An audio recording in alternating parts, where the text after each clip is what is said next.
loves classic traditional Thanksgiving dishes like mashed potatoes, so I teamed up with Brendan to show you how to make perfect mashed potatoes and a more unconventional side dish, sweet potato gnocchi, for Thanksgiving this year.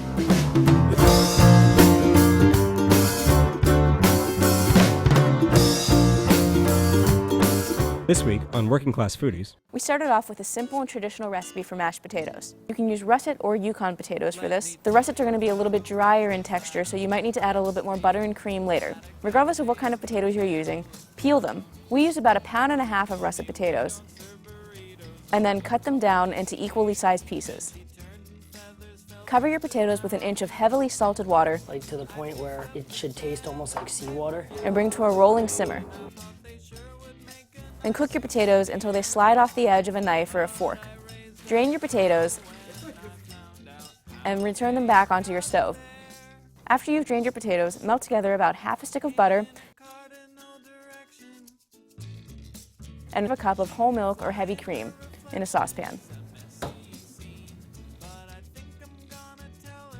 Return your potatoes to low heat and then add in your melted butter and cream. Mix it together gently over low heat. You don't want to overmix, because if you overmix, you become kind of pasty. I like my mashed potatoes to have a little bit of texture, so we just gave them a rough mash. If you prefer your mashed potatoes to be silky smooth, pass them through a ricer before adding in your butter and cream. Because we'd heavily salted the water the potatoes simmered in, we didn't need to add any salt to them. We added a little bit of white pepper. That's it. That's all you have to do to make these perfect mashed potatoes. Little butter, little cream, salt and pepper. Serve. If you're lactose intolerant or you just want to make your mashed potatoes taste a little bit lighter, you can replace the milk with olive oil.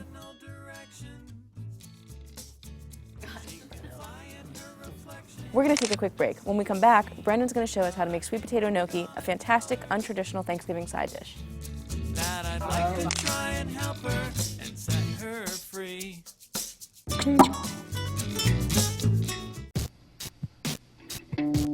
Now Brendan is going to show you an untraditional way to use sweet potatoes at your Thanksgiving dinner with sweet potato gnocchi. While gnocchi are certainly not a classic Thanksgiving side dish, sweet potatoes are very traditional at Thanksgiving. So Brendan wanted to show you guys how to make sweet potato gnocchi, a simple, elegant, and delicious change of pace for your Thanksgiving dinner. For the sweet potato gnocchi, we did about 1.5 to 2 pounds of sweet potatoes. You want to boil them off just enough so that you can slide a knife through and it slides right off. So we're going to just take those out. We're going to dump the water and then we're just going to let them cool down. Let them just sit for a while, and just so that you can handle them. You want to get them to cool just enough that you can slide the skins off. Once you slide the skins off, you want to mash the sweet potatoes up. You can use a ricer or a little food mill. Maybe you can do them by hand if you want, but you really want to try and get it as smooth as possible.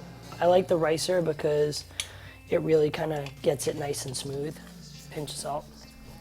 Once you have the sweet potatoes all mashed up, we did about 3 cups of flour.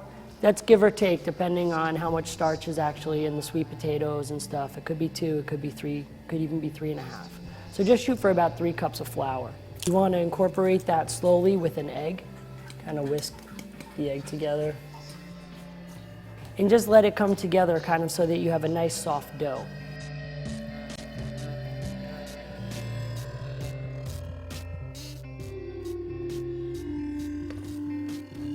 Once you have a soft dough, wrap it up in some plastic and let it rest for about 15-20 minutes. You can put it in the fridge if you want, if you're going to hold it a little longer, or you can leave it out at room temp. Put some flour down on the table. You want to flatten it out so it's about 1/2 inch thick, so you have a nice little brick. It's about 1/2 inch thick. You want to cut out little logs. Take the logs, roll the logs out from the center, and just delicately push away. Then you can take a knife or your bench scraper and just cut yourself little pillows. You can leave them like that, punch in the center, like kind of catch some of the flavor, or you can even use like a fork and just kind of roll it out. And that normally is just a way to get the sauce to stick to it, give it a little bit of texture. I'm taking it personal. You should. After you have your gnocchi all sectioned out into the little shapes that you want, You want to bring your water up to a boil with salt. You just put in 10, 12 pieces each. And then once you drop the pasta in, just give it a little bit of a stir and make sure they're not sticking to the bottom. After about a minute or so, you'll start seeing the gnocchi rise to the top of the water. Once they all come up, you'll know that they're ready. Then you can take them out, throw them into a pan with your sauce. So just get your pan nice and hot, get your butter in there. We browned half a stick of butter in a pan. It just turns brown almost immediately. When the butter was brown, we threw in a bunch of fresh sage leaves and just let them fry in the butter. Then we tossed in our gnocchi. Make sure they don't stick and just toss them in the butter. And a little bit of the pasta water.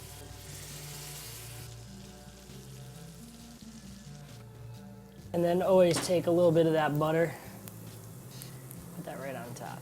And that was it, sweet potato gnocchi and a brown butter sage sauce. This mashed potato recipe yielded enough to serve at least 8 people for Thanksgiving dinner, for a total cost of $3. Brendan's sweet potato gnocchi recipe also cost about $3 and yielded 4 to 6 servings depending on how large or small you cut your gnocchi. So that's what I'm doing with potatoes for my Thanksgiving dinner this year. Let me know in the comments below what you're going to be serving for your Thanksgiving side dishes this year, and tune in next week for a Thanksgiving dessert face-off. See you next week on Working Class Foodies.